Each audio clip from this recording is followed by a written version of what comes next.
그젯밤 충북 충주현 산업단지에서 폭발과 함께 큰 불이 나 공장 직원 8명이 다치고 1명이 실종됐습니다. 축구장보다 큰 공장이 모두 탈 정도의 큰 불이었는데요. 네, 실종 직원 1명은 여전히 행방을 찾지 못하고 있는데요. 오늘 그 밖의 사건 사고 강신업 변호사와 함께 짚어보도록 하겠습니다. 예, 어서 오십시오. 어서 오세요. 네, 안녕하십니까. 네. 그제 30일 늦은 밤이었습니다. 충북 충주현 접착제 공장이 폭발하면서 대형 화재로 이어진 일이 있었는데 8명이 부상을 입었고 1명이 실종될 만큼 큰 불이었는데요. 먼저 사고 개요부터 다시 한번 좀 짚어보시죠. 글쎄 이제 안타까운 사고가 또 일어났어요. 예. 금방 얘기한 대로 이제 그제 밤이죠. 11시 50분 경인데요. 여기에서 충주 주덕읍이라고 있습니다. 네네. 여기 중원산업단지 내에 접착제 제조 공장에서 폭발 사고가 일어났다는 것이죠. 그래서 지금 1명이 실종이 되고 8명이 크게 다치고 뭐 부상도 입고 그랬는데요. 그 사고의 규모가 굉장히 커요. 1만 제곱미터 그러니까 3,300평 이상 되는 그 규모의 공장 한 10채 정도 또 5개 동이 있었는데요. 건물이 이것이 전소가 됐습니다. 예. 그뿐만 아니라 저기에서 이제 튀어나간 파편이라든지 이런 것들로 인해서 그 주위에 건물들이 외벽이라든가 유리창 이런 것들이 파손된 것만 해도 11개의 건물 또 뭐 일부라도 좀 손해가 있는 것은 30개 정도 된다고 얘기를 하거든요. 예. 그래서 저번에 안성에서도 이제 이런 어떤 비슷한 예, 이런 폭발성 맞습니다. 그런 화재가 일어났는데요. 예. 화재도 이제 여러 종류가 있는데 그 중에서 이번에 이제 화재가 폭발성 화재라는 거 아닙니까? 위험물질이 이제 폭발하면서 일어난. 그래서 이 위험물질 관리가 또 취급이 제대로 되고 있는가 여기에 대한 어떤 우려가 있는 것이죠. 그러니까 지금 말씀해 주신 것처럼 이게 위험물 저장 창고 등에 대한 어떤 이제 관리나 어떤 조사 같은 게 굉장히 좀 필요해 보이는 게 이게 한 번 화재가 나면은 걷잡을 수 없이 크게 나는 것 그렇습니다. 때문에 문제가 되는 거 아니겠습니까? 글쎄 말입니다. 이게 지금 밤에 일어나서 조금 다친 사람이 적은 것인지 확실하지는 않습니다만은 경우에 따라서는 그야말로 인명사고가 크게 일어날 수가 있거든요. 예. 그래서 항상 위험한 것인데 원래 이제 위험물을 갖다가 이제 취급할 때는 취급이라든가 보관, 관리 여기에 체계적인 어떤 그런 시스템 도입이 필요하고요. 예. 그리고 지금 얘기는 이제 위험물질을 이렇게 섞는 과정에서 제조를 하기 위해서 말이죠. 이 유증기가 발생해서 그 유증기에 불이 붙어서 화재가 일어난 것이 아니냐 이렇게 추정을 하고 있습니다. 예. 이 추정은 지금 어쨌든 제조 과정에서의 어쨌든 실수, 뭐 직원이라든지 이런 것이 아닌가라고 보고 있거든요. 예. 그렇다면 몇 가지 우리가 생각해 볼 수 있는데 어떤 때는 이제 보관이 잘못돼서 화재가 일어날 수도 있고요. 또 관리가 잘못될 수도 있고 지금은 뭔가 작업을 하는 과정에서 작업상의 어떤 실수일 수도 있고요. 여러 가지가 있는데 그런 것들을 막기 위해서는 먼저 위험물 관리 기준이라든가 이런 것들이 잘 정립이 돼야 될 것이고 그다음에 직원들에 대한 교육도 제대로 돼야 될 것이고요. 물론 나아가서는 이런 어떤 사고가 일어났을 때 미리미리 그것을 막기 위해서 작은 사고가 일어났다 하더라도 거기에 대해서 어떤 규제라든가 처벌을 하는 거 네. 뭐 이런 것도 필요할 것이고요. 그런데 어쨌든 저번에 이제 안성 사고도 아까도 말씀드렸습니다만은 그때는 이제 폭발물을 너무 이제 많이 보관을 하다가 문제가 됐었거든요. 위험물 관리가 굉장히 위험물 많았었죠. 관리를 잘못해서 네. 문제가 됐던 겁니다. 그렇죠. 그때는 네. 더군다나 이제 다른 업체한테 뭐 이렇게 전대를 줘가지고 거기에서 이제 위험물질을 보관했던 것 같은데 그런 것들도 제대로 이제 통제라든가 관리가 안 됐던 것으로 보이고요. 하여튼 그래서 이번에 사고를 이제 거울 삼아서 이 위험물 안전 관리 기준이라든가 취급 기준이라든가 이런 거에 대한 대대적인 어떤 그런 조사, 전수조사. 저번에도 뭐 그런 걸 한다고 했습니다만은 그것들이 이루어져야 될 것이고요. 또 나아가서는 처벌 기준 같은 것도 지금 위험물 관리 기준법에 의하면 3천만 원 이하 또는 뭐 3년 이하의 징역으로 돼 있거든요. 예, 이걸 더 세게 해야 되는 목소리가 그렇죠. 나오더라고요. 근데 네. 위험성에 비해서 좀 적은 것이 작은 것이 아니냐, 낮은 그렇죠. 것이 아니냐 이런 얘기도 나오고 있고요. 하여튼 그런 것들을 포함해서 법의 어떤 그 개정이라든가 내지는 미비점을 보완한다든가 또 그것뿐이 아니라 사실은 각 그 제조 공정에서 과정에서 의무를 확실하게 또 이제 대표이사라든가 내지는 뭐 공장장이라든가 이 지워야 할 것이고요. 그 다음에 이걸 다루는 사람들에 대한 어떤 전문적인 교육 같은 것도 필요하고 자격증 같은 거 말이죠. 이런 것들도 확실하게 좀 정비를 하고 또 갖추도록 하는 거 이것도 필요해 보입니다. 네, 예. 처벌 기준이 세다고 해서 뭐 지키고 안 지키고 개념 글쎄 아니겠습니다만 말입니다. 이거는 예. 사고가 안 내야 되기 때문에 네. 처벌 기준도 강하게 하고 그렇죠. 스스로 공장에서도 좀 어떤 자율적인 어떤 그 부분이 필요하지 않을까 그래서 생각이 듭니다. 자율 얘기하셨는데 그게 참 예. 중요한 것 같아요. 일단은. 그러니까 스스로 네. 잘 지키는 것이요. 네. 예. 알겠습니다. 주제를 좀 바꿔보겠습니다. 전 남편 살해 혐의로 구속 기소가 된 고유정 네. 씨 피해자의 변태적 성행위가 비극적 사건의 단초였다고 주장을 하고 있는 상황인 건데 뭐 현 남편으로부터도 상습적으로 폭행 당했다 그러면서 고소를 했습니다. 이 의도는 뭐 저희가 어떻게 좀 읽어봐야겠습니까? 그래서 현 남편으로 이제 상습적으로 폭행을 당했다는 것을 7월에 고소장이 접수가 됐다고 그래요. 좀 뒤늦게 알려진 것인데요. 예. 사실은 이제 그것이 물을 흐리려는 것인지 국면을 전환시키려는 것인지 좀 의아하거든요. 왜 그러냐면 지금 현 남편의 지금 아들이 사망한 사건 있지 않습니까? 이거를 경찰에서 이번 주에 사실은 그 수사 결과를 발표한다고 얘기가 나오고 있습니다만은 네. 어쨌든 고유정이 이 현 남편의 아들 의붓아들의 사망 사건에 대해서도 뭔가 관련돼 있는 게 아니냐. 또 뭐 현 남편에 의해서 지금 고발도 돼 있지 않습니까? 그런 것들을 이제 국면을 전환시키기 위한 것인지 모르겠습니다만은 상습 폭행이니 뭐 상해니 명예훼손이니 이런 것들로 이제 고소가 됐다는 겁니다. 그래서 결국은 이제 현 남편과도 물론 일부 또 뭐 싸움도 있었던 것 같고 뭐 이래요. 근데 현 남편은 거기에 대해서 오히려 내가 고유정한테 맞았다 뭐 이렇게 얘기를 하고 있습니다. 근데 이제 고유정이 얘기하는 거 보면은 현 남편이 뭐 욕조에 데려가 가지고 욕조에다가 뭐 집어 던지듯이 하고 예. 자기를 폭행을 했다 뭐 이렇게 말하는데 그거에 대해서 또 현 남편은 욕조 그 사건은 자신이 뭐 이렇게 자해 소동을 벌여가지고 그렇게 된 것이다 또 이렇게 얘기를 하고 있고요. 또 현 남편은 고유정이 오히려 자기를 해치겠다고 뭐 가위를 들고 협박하기도 했다고 그러고요. 근데 다만 제가 이제 주목하는 것은 현 남편과의 사이는 혹시 좋았던 것이 아닌가 우리가 이렇게 봤잖아요. 예, 맞습니다. 전 남편과는 그렇게 뭐 지금 살해 사건까지 갔습니다만은 그런데 현 남편과도 이렇게 상당히 갈등이 많았고 또 누가 더 잘못한 것인지 모르겠습니다만은 부부 싸움이 잦고 이것이 폭행 협박까지 또는 뭐 자해 소동까지 갔다고 한다면 이 고유정이 성격이 상당히 어떤 분노 조절 장애 이런 것들도 있지 않나 싶기도 하고요.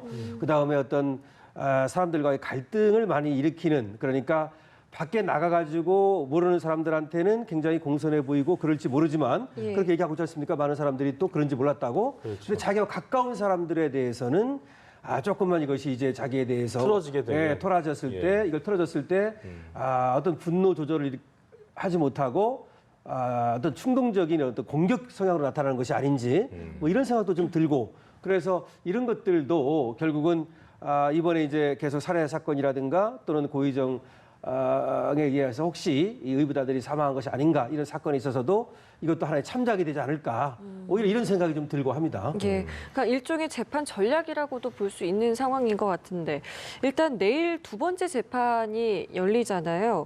일단 검찰에서는 일단은 이것이 이제 계획 범죄이다라는 것을 계속 증명하기 위해서 좀 노력을 하고 있는 것 같은데 그렇습니다.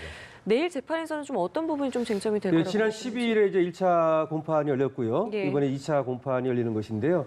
이번에는 이제 증거 채택, 그다음에 증인을 누구를 부를 것인지 이런 것들이 이제 오늘 이번에 정해지게 되고요. 그리고 나서 이제 증인을 불러가지고 신문하는 절차 이런 것들이 앞으로 이어지게 되거든요. 지금 얘기한 대로 결국 핵심 쟁점은 그겁니다. 이것이 계획적 범죄냐, 우발적 범죄냐 이것이 핵심 쟁점입니다. 근데 그걸 두고 나서 저번에 왜 그 변호사가 나와서 고정 변호사가 나와서 조목조목 반박을 하면서 이것이 계획적 범죄가 아니다 이렇게 얘기했지 않습니까? 근데 검찰에서는 계획적 범죄의 입증을 자신하고 있어요. 충분히 자신하고 있는데 지금 엇갈리는 것이 뭐냐면 졸피뎀입니다. 졸피뎀. 이 졸피뎀을 처방한 것은 맞습니다. 근데 고유정이가 이 졸피뎀을 가지고 음식물에 섞어 가지고 남편을 혼 상태에 빠뜨리고 살해한 것이 아니냐라고 하는 것이 이제 검찰 측의 얘기인데 고유정 측에서는 졸피뎀을 사용하지 않았다. 졸피뎀 성분은 이 사망자한테서 나온 것이 아니라 오히려 자기 자신한테서 나온 것이다. 이렇게 얘기를 한다든지 예. 하여튼 얘기하고 있고요. 또 하나는 이제 인터넷에 이제 검색한 거 있잖아요. 그 검색해서 뼈무게를 검색했다든지 뭐 살해 방법이라든지 이런 걸 검색한 것이 중요한데 이거에 대해서 검찰에서는 이 검색으로 볼 때 이 범행을 주도 면밀하게 계획했다 이렇게 보는 거 아닙니까? 네. 그래서 검색을 하고 나서 차를 가지고 제주도에 입도한 다음에 거기 가서 범행 도구를 구입하고 그리고 졸피뎀으로 이제 이 제압을 한 다음에 그 다음에 살해를 했다 이렇게 보는 건데 여기에 대해서 이제 고의정은 뭐라고 말하냐면 그건 연관 검색이다. 그러니까 그것을 일부러 쳐본 것이 아니라 다른 것들을 검색하다가 그것이 이제 연관 검색어고 그런 식으로 또 얘기를 한다든지 이렇게 이제 얘기를 하고 있는데 다만 제가 볼 때는 저번에 어떻게 보면 고의정을 변호하는 변호인 입장에서 상당히 노력을 하시는 것 같은데 예. 그럼에도 불구하고 좀 이렇게 앞뒤가 좀 논리가 잘 안 맞아요. 예. 그래서 지금 검찰에서는 입증을 자신하고 있는데 계획범죄 입증에 뭐 그렇게 검찰이 어려운 것 같지는 않다 이런 생각은 드는데요. 네. 어쨌든 고의정이 또 새로운 어떤 그런 어떤 증거를 갖고 나온다든지 내지는 그런 방어 방법, 방어의 도구 뭐 이걸 갖고 나온다면 어떨지 모르겠습니다만은. 근데 하나 이제 재미난 건 뭐냐면 저거 수박이라는 거 있었잖아요. 왜 수박을 썰다가 자신을 성폭행하려 해서 우발적으로 살해했다는 것이 고의정 얘기 아닙니까? 그런데 그 수박이라고 하는 것이 저번에 나온 얘기에 의하면 실제로 그 수박이 오히려 사긴 샀는데 그것이 차 안에 들어 있었지 그것이 이 펜션 안으로 들어가지도 않았다는 말이 지금 나왔거든요. 일단 수사기관에 그것도 의해서. 거짓말로 볼 수 있는 예, 만약에 상황이네요. 그래서 만약에 수박이 지금 펜션 안에 들어가지도 않고 하나 샀다는 겁니다. 하나 샀는데 그 하나가 나중에 차 안에서 발견이 됐다는 거거든요. 예. 네. 그렇다면은 수박을 썰다가 그렇죠. 그 이야기가 전부 다 예, 이게 거짓이 좀안 맞을 될 수 있는 가능성이 거죠. 있어서 고의정의 얘기가 그럴 듯하긴 하지만 앞뒤가 안 맞을 가능성은 좀 있다 이렇게 생각이 그리고 드네요. 이 진술이 좀 안 맞고 엇갈리거나 최소게 말이 안 맞거나 하면 재판부 입장에서 그런 부분을 좀 캐치하겠죠. 그럼요. 예. 결국은 물적 증거가 확실하면 그거에 의해서 유죄가 되는 것인데요. 예. 물적 증거가 좀 부족하다 하더라도, 네, 진술 증거가 또 하나의 증거가 됩니다. 원래는 진술 증거나 물적 증거나 증거 가치는 똑같습니다. 예. 다만 이제 물적 증거는 확실하게 눈에 보이니까 더 이제 중요한 증거로 보이는 것뿐이죠. 예. 예. 그리고 이게 보니까 그 고의정 씨 측에서 이제 인정하고 있는 게 사체 손괴와 은닉 혐의만 인정하고 있는 상황인데 사건 발생 100일이 지났습니다. 하지만 아직까지 시신을 못 찾아갔고 전 남편의 유가족들이 유품에서 나왔던 머리카락 8가락을 놓고 그 시신 없는 장면을 실었다고 하는데 상당히 안타까운 상황이잖아요. 그러네요. 참 추세가 안타깝네요. 계속 이어지게 되는 거죠. 예, 맞습니다. 그 시신의 일부라도 찾아가지고 장례를 치르려고 지금까지 100일 동안이나 기다렸던 것으로 보이는데요. 예, 예. 그것이 이제 결국은 무의에 그치고 머리카락만 가지고 장례식을 치렀다고 합니다. 결국은 경찰에서는 계속해서 한번 찾아보겠다라고 얘기를 합니다만은 쉽지 않은 상황이고요. 기한 없이 찬다고 했는데 어떻게 보세요? 가능성은 이게 글쎄요, 이제 가능성이 좀 어려워진 것이 아닌가 싶어요. 예, 왜냐하면 사실은 그때가 중요하거든요. 그 당일 또는 며칠 사이 아니면 늦어도 일주일 사이 이것이 중요한데 더군다나 이번에는 이것이 어디 묻었는데 그 장소를 알려주지 않는 그것이 아니고 예. 이미 훼손해가지고 완도행 그 여객선 안에서 예. 그리고 두 번째는 김포 집에서 2차에 걸쳐서 훼손해서 유기했다는 것은 나온 얘기 아닙니까? 그렇다면 이제 찾는다는 것이 마지막 하나 남은 것은 고의정의 입에 의해서 혹시라도 고의정이가 어디다가 묻었다 또는 네. 숨겼다 이것이 나오면 되는 것인데 예. 그것이 나온다면 획기적 전환이 있겠으나 그렇지 않은 상황에서는 좀 어려울 겁니다.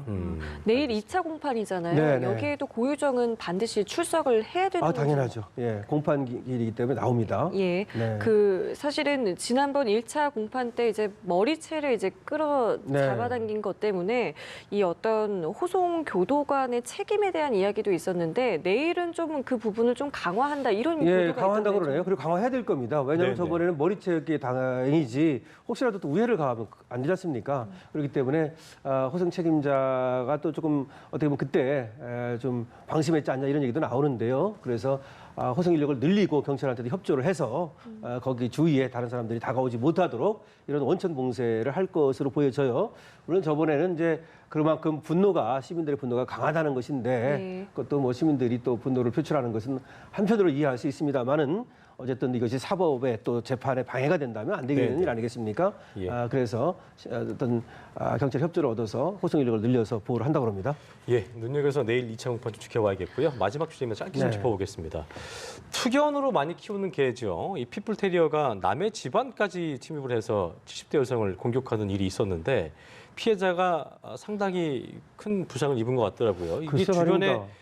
개주인이 없었나 봐요. 글쎄 말입니다. 우리가 이 개에 의한 공격 또 이렇게 또 상해를 입는 거 많이 얘기하지 않습니까? 우리 방송에서도 벌써 여러 번 얘기했는데 예. 아무래도 개를 키우시는 분들이 다시 한번 이 사건 좀 주목해서 보셔야 될 것 같아요. 네네. 피플테리어가 이제 돌아다니다가 진돗개를 만났는가 봐요. 근데 예. 그 진돗개를 데리고 다니는 그 주인을 따라가지고 그 집까지 간 거예요.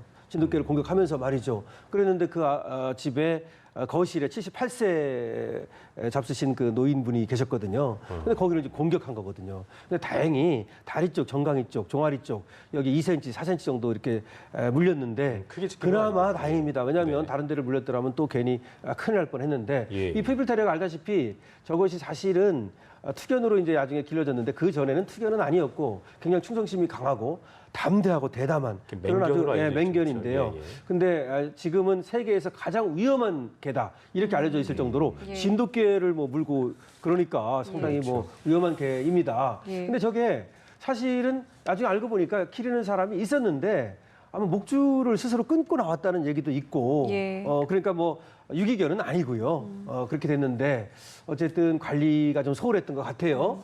그래서 다시 한번 이 개에 대한 관리가 좀 도마 위에 올랐습니다. 예, 이게 지금 말씀해주신 것처럼 뭐 스스로 목줄을 끊었다는 이야기도 있고, 뭐 유기견이라는 이야기도 있고, 뭐 다양한 이야기가 글쎄요. 있습니다만은 어쨌든 뭐 견주가 만약에 확인이 된다고 했을 경우에 이 견주에게는 어느 정도의 책임을 견주는 물게 일단 두 가지 책임을 져야 되겠죠. 하나는 먼저 민사적 책임을 져야 됩니다. 예. 그래서 동물 점유자의 책임이라 그래가지고요. 이게 자기가 기르는 또는 뭐 자기가 보관하고 이런 개가 소위 사고 치면 예. 거기에 대해서 물어주게 돼 있습니다. 네. 그래서 뭐 치료비라든가 이런 것들을 물어줘야 될 거고 위자료라든가 또 하나는 이제 형사적 책임이죠. 이건 이제 과실치상죄가 되면요 500만 원 이하의 벌금이거든요. 예. 물론 이것이 뭐 중과실치상죄가 되면 이제 2년 이하의 징역이나 700만 원 이하의 벌금 이렇게 되는데요. 어쨌든 이번에 다시 한번 이 맹견에 의한 공격, 뭐 꼭 맹견이 아니라 하더라도 이 개 관리 이런 것들을 좀 잘 해야 될 것 같습니다. 예, 알겠습니다. 지금까지 주요 사건 이슈들 강신호 변호사와 함께 자세히 짚어봤습니다. 오늘 말씀 고맙습니다. 네, 고맙습니다.